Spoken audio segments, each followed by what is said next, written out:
Welcome to another episode of Leverage Addict Podcast. And today we have another special guest joining us, Paul Buddle, the founder and director of Taylor Building Solutions. He has over 20 years of experience in the industry. Paul has become the go-to expert in the high-end building solutions in East Auckland. We'll dive into Paul's background and explore how the game of high-end renovations add value to properties. Now, to give you guys a bit of understanding of how I met Paul as well, is actually through one of the other guys that was on the podcast. If you guys listened to the episode where I chat to Wealth Mentor CEO Jono, he introduced me to Paul, and Paul actually works up the road from us. And, I was exploring this property Renovations where basically someone bought this really old place in Albany for $2 million. And in the span of 8 months, they sold that for $4.5 million. So I was really interested to know about high-end renovations and sort of what the margins look like on those deals.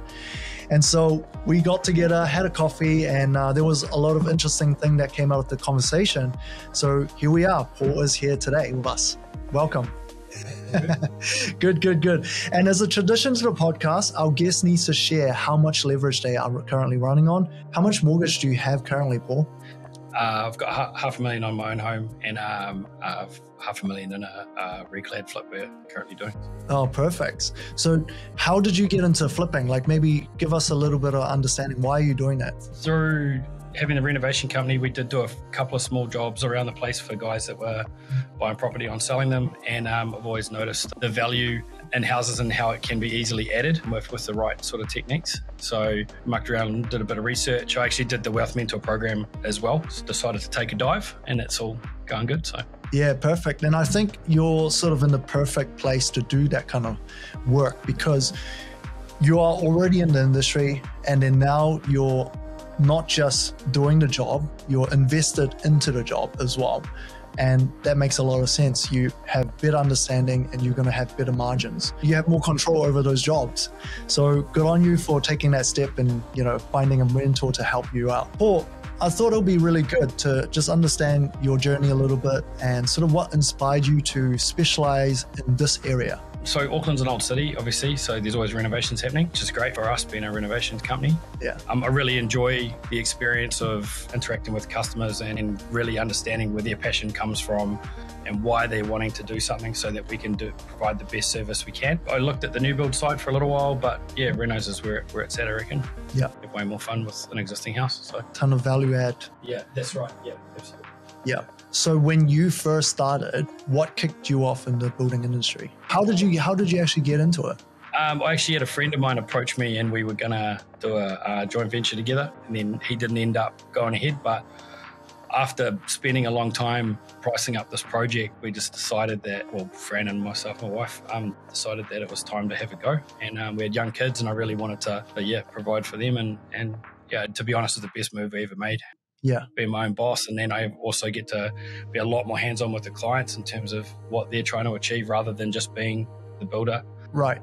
And so that's how you started the business. Yeah. But you would have, I guess, with 20 years, you probably started as an apprentice. Oh, yeah. So I was actually working in a pub on Norfolk Island. Yeah. And I got approached by a guy who was looking for some labourers. And so I was working nights. So I did day shift with them for about 6 weeks. And then because it was Australian dollars, like obviously getting really good money. And he just said to me, if you ever come to Australia, ring me, I'll give you a job. So I finished it at Norfolk for 3 months and then decided I'd go to Aussie to see what it was like over there and rung him. And he just said, yeah, mate, you've got 2 days to get up to the Gold Coast and labouring. Yeah. And then did that for a couple of years. And then I was only 18. Yeah. So, Jeez. Yeah, decided that building was good and sort of never looked back. How did that work out? Like you literally just went to Gold Coast and just trusted that this guy would give you a job? Oh, yeah, I was hoping he would. Like messaged him when I got there, but you sort of do stupid things when you're younger. But that worked out really well. And then we ended up on the Sunshine Coast for a couple of years and then I did my apprenticeship over there. And then I come back when the GFC hit. So you were there for a while? Yeah, we did 7 years. Yeah. Yeah, that was good. You would have seen some of the big buildings go up. Yeah, for a little while, but I actually did a lot of new builds around Coolum and along the Sunshine Coast. That was sort of where I finished off my time as an apprentice, which was awesome. Like that place is wicked. Why would you come back though? Then the GFC hit, we basically woke up on a Monday morning, went to work and everything had stopped. So, really? Yeah, so I did a couple of months building concrete culverts for the council, and then sort of decided that wasn't really what I wanted to be doing with my life. So we came back for a bit, and we planned to keep traveling. I ended up having children and settling down, and you sort of 1 year turns into 10, and I mean during that process decided to start Tailored. And it's been awesome. That's really good. So as an expert in the high-end building solutions business, what are some of the most common problems you help homeowners solve? What are some of the best value add opportunities that you think owner-occupiers can put on their properties? Feel and flow. Traditionally, sort of 60s, 70s era houses, the rooms are quite segmented. Something simple like knocking a wall out between your kitchen and your lounge to open it up can be a simple thing to do. Bathrooms and kitchens are always really popular. Having new fixtures in those can be something really simple, or you can really modernize it, and that makes a huge difference. Paint's another one. Just, give it a fresh lease on life. And do you get to see how much value those usually add to the properties, like in your line of work? I am always interested to see how it stacks up. I don't sort of hard prying on your clients when at the other end, see what their house valued up at. A lot of the time, it's a mixture of adding value, and a lot of our clients have shopped around to look for a new house and they haven't found the one they like, but they really enjoy the area they're in, so they renovate. And that renovation is a combination of feeling the right places where they're at, and they're going to stay there for a few years. So the add value is combined with a personal choice to stay where you are. But I mean, some of them do it purely for add value. Like we've done a couple lately, a pop top and a big reno on Sale Street in Howick. That was a cool job. Their house layout was a bit weird. They couldn't work out which way to go. We did a couple of concept drawings and got the layout to work. Added a master bedroom upstairs to give mum and dad some separation and the kids a bit more space downstairs, and went really well. And that definitely would have added value for sure. Yeah, I mean, if I were to go back buying my first home, I'd definitely go for the oldest property I can find on a decent street. I don't need the worst house on the best street, but somewhere along those lines. And definitely trying to find something that's significantly undervalued and just do the value add myself. I mean, I kind of did that on my first property, but I would say potentially I would just be way more ruthless if I could buy again and just buy something way cheaper. But that's cool. So, because a lot of homeowners, they actually come to this decision as well. So besides buying their first home, they've had their house for, several years, and they come to this decision of, man, should I sell the property or should I just extend the property?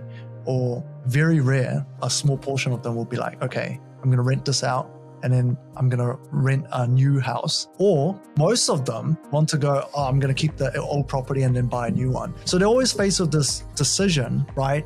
Do you sort of, in your experience, see the advantage of choosing an extension or just, buying a new one? How do you see that playing out for owner-occupied making that decision? I find a lot of the time where clients have chosen to stay over buying a new one is because of something significant happening, right? So their kids are going from primary school to intermediate, they're a little bit older, they want some more space. But then when they go to the market, they can't find something with space inside their budget. They're able to tap into some equity and create that at home. We lived in one house for 8 years. We renovated it over that period, subdivided, did a few things to add value, and that was awesome. And to be honest, I did look around every few years and I did struggle to find the perfect house for us that we could get into with the money that we had.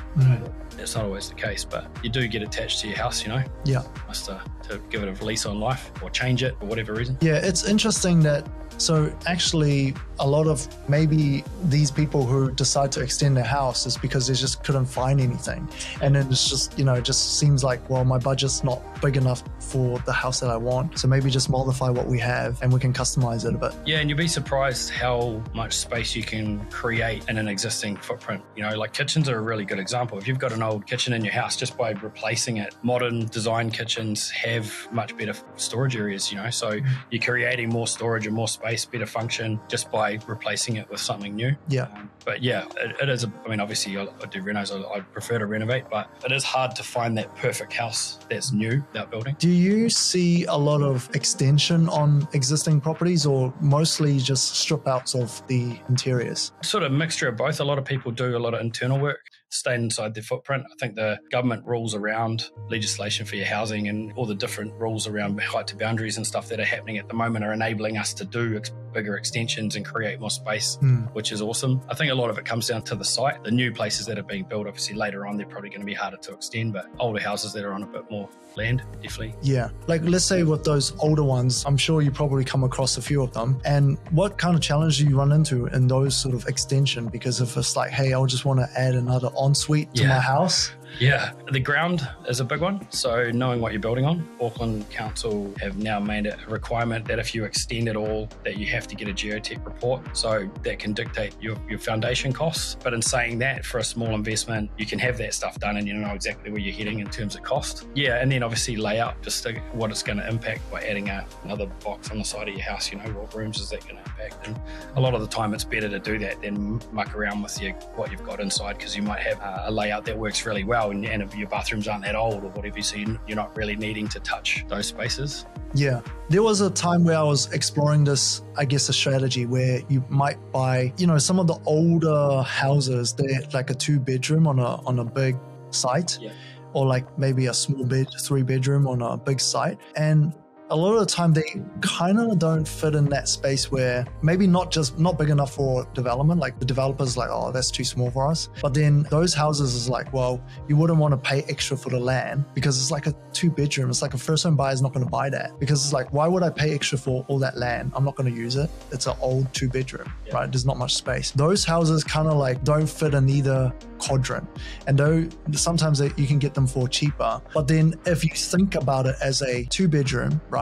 But you can extend it to, say, for example, 4-bedroom. But in that area, because it's attracting a lot of families and it's got enough land space for 4-bedroom, I see that there was like a value gap there. But why I gave up was like, well, it just seems like too much hard work for someone like me. Yeah. And if you were to do that, where's the biggest risk in terms of, say, for example, like obviously you'll have to chop off like some of the wall and maybe extend the house. Like, are there a lot of risk in just, you know, cutting open a house and then just adding an extension to that? Yeah, there's a few moving parts in terms of making sure, or where we always start is making sure that obviously you go through an initial concept stage to make sure that what you're doing is what you want. But then the designer needs to make sure that they interact via the homeowner with the builder so that they know what the cost is going to be. We do see this a lot where the designer will only interact with the client to start with, and then the cost is much more than what the client's expecting. Once you get that under control and it's being quantified properly, as long as you, like I said earlier about the geotech thing, you know, you do your initial investigations, which you're still going to have to spend a little bit of money, a couple of grand here or there, but you get the foundation stage under control, because that's where you can spend a lot more than you would expect. And then after that, it's straightforward, because you're really building a brand new house, right? Like there's a brand new section that you're building and you're just connecting it to an existing building. So that's not that difficult.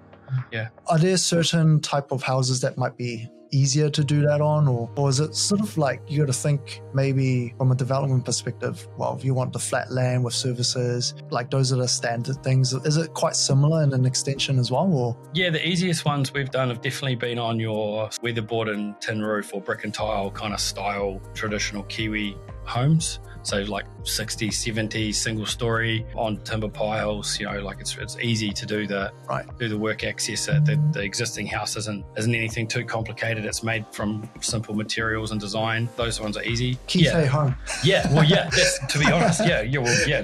Because I just finished my Kite home build. Yeah, it was like the most simple box that. Yeah, those ones are, I guess, easier to extend on. Well, the ones that, the central hallway where you got a bedroom at the end and you can knock the wardrobe out and push the hallway to the end and then add on the end of it. Yeah, definitely. Yeah. That's good. So when it comes to renovations and extension, what you were talking about is sort of balancing that budget and not overbuilding and over capitalizing. How do you actually try to strike a balance in that? Like, how do you help the client avoid excessive amounts of capital being invested in their extension? Stay in the space that you're renovating is a good advice. So if you're doing an extension, stick to your extension. I mean, if you're going to do a lot of the time, we'll do a bathroom or a kitchen as part of the reno. That's a lot of cases, that's actually what triggers the reno to start with. Try and stay in that space. It's easy to get the electrician to go into the other rooms and do work in all these other areas. And I mean, look, don't get me wrong, have your whole house renovated is amazing. But if you do if you are conscious of your budget and your budget's preset, keeping those preset conditions under control is really important. And listen to your builder, get your good advice, and make sure the products you're installing good quality. I mean, price is relative, but you want to keep everything at a mid-spec minimum. You can get some really, really amazing tapware, for example, for a reasonable price. You don't have to spend moonbeams, but if you go buy stuff it's extremely cheap. It might look okay now, but it'll deteriorate faster. So you just got to be conscious of that. So understanding the longevity of some of the materials you'll be using. Yeah. Not just cutting costs down just for the sake of it, but having something that's going to be more durable as well. Yeah, like looking at warranties, like, if you're getting a 10-year warranty on a tap, on a tap that's cost you an extra $20 than the one next to it, then I think that's a good investment. But depending on use. Solid advice. So one of the popular topics at the moment in the building space is that investors want to add like a sleep out, and they don't really want to go down the track of building consents and having to deal with the council, and just trying to maximize the space, right? And also increasing the yield. Is that something that you have done a bit of work on as well, sort of adding those sleep outs on and not having to deal with council? Yeah, so there's an unconsented rule around what you can put in your backyard, so to speak. Yeah, so obviously it depends on the environment you're building them in, but they sort of vary from anything from 30 grand plus. I mean, you've got these tiny home guys, they do them as well, and there's all that. But yeah, if you don't have a plumbing connection, that's the first thing, unfortunately, you can't have. But you could definitely put a small bedroom in there with a heat pump, power to it, and make it really comfortable. Do like a path or a deck to it, so you've got dry access to the house. And yeah, it's really, really simple. So one of the important aspects to adding that sleep out is the plumbing? Yeah, so if any new plumbing connection, you unfortunately need a building consent. So, if you want to go down that road, then you can do and put what's called a minor dwelling on your section. If you don't have plumbing, then it's really just electrical, which is fine. Your local electrician can provide a service for that. You don't need a consent.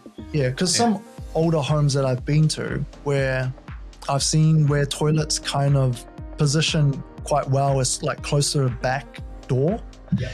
And so if there was maybe a bit of a pathway with a bit of cover, and you can just walk to the sleep out, it will work quite well. Yeah, that'll be easy to do, and it's really straightforward. Yeah, and so something like that you could do with like a budget of 30 to 50,000. Yeah, it depends on what you're building and the access and stuff. But yeah, generally speaking, that's a good place to start. Yeah, that's really good. And so for our listeners out there who may be considering a renovations or extension, what's like the typical process that you would expect? Like let's say, okay, tomorrow I've decided I want to extend my house, add one bedroom. What does the process look like? What are the steps? First thing we prefer to do is actually just have a coffee or a beer or whatever and sit down with you and understand, like, what's your driver? Why are you doing this? What's important to you, and where are you at in terms of, what's the room going to do, where your budget sits, and then we can then come back to you and say, okay, this is where we think you're going to end up in terms of costs. The next stage would be to look at getting a designer in to get a concept done so that we've got something to work with, and then begin that process. Say, for example, geotech's a good start.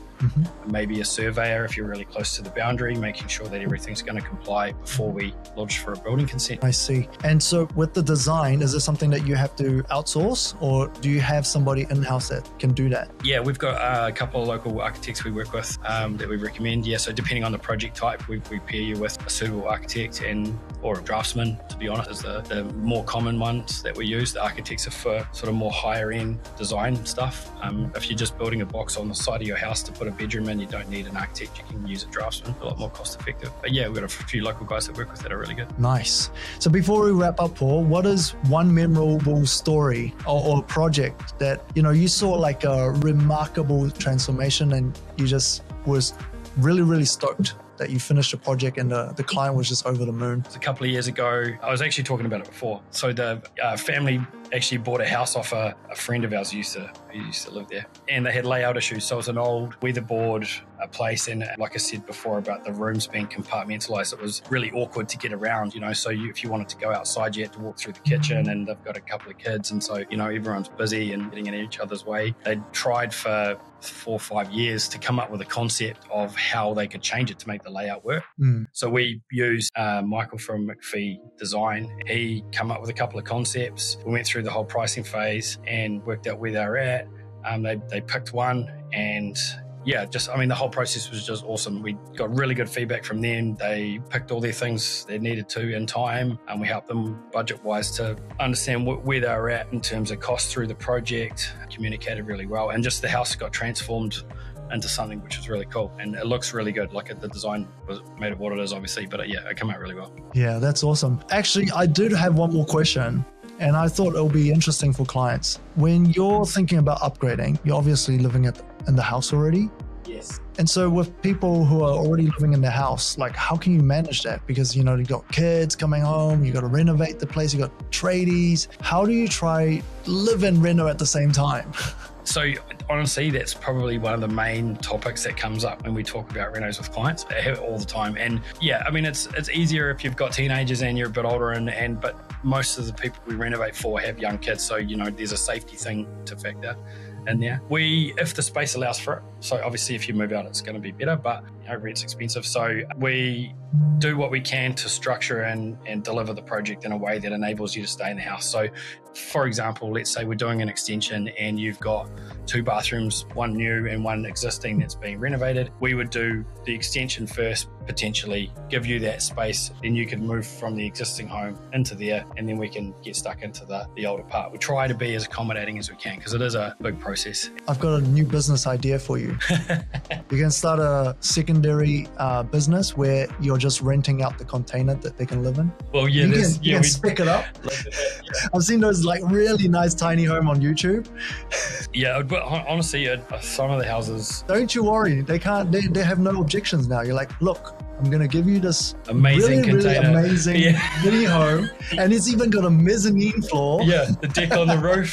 Yeah. Oh, yeah. And just trying to think about like this Peppa Pig story that I'm reading my kid. Peppa Pig and the family went on like a trip, and the caravan is all specced out with mezzanine floors and everything. So, but anyway, it could be your new gig. Don't you worry, I've got this other business that will. Well, thank you, Paul. Thanks for sharing your expertise with us, the insights into the world of building solutions. It's clear that your passion for creating extraordinary living space has made a positive impact on a lot of homeowners. So thank you for your work. Now, if you're looking to elevate the value and appeal of your property, be sure to connect with Paul, especially if you're in East Auckland. Get a beer with him, maybe in the corner pub in Hawick. And see what tailored building solutions can do for you. And that concludes today's episode of Leverage Addict Podcast. Stay tuned for more discussions on how we can leverage to our wealth goals. Until next time, I'll see you guys again. Thank you, Paul.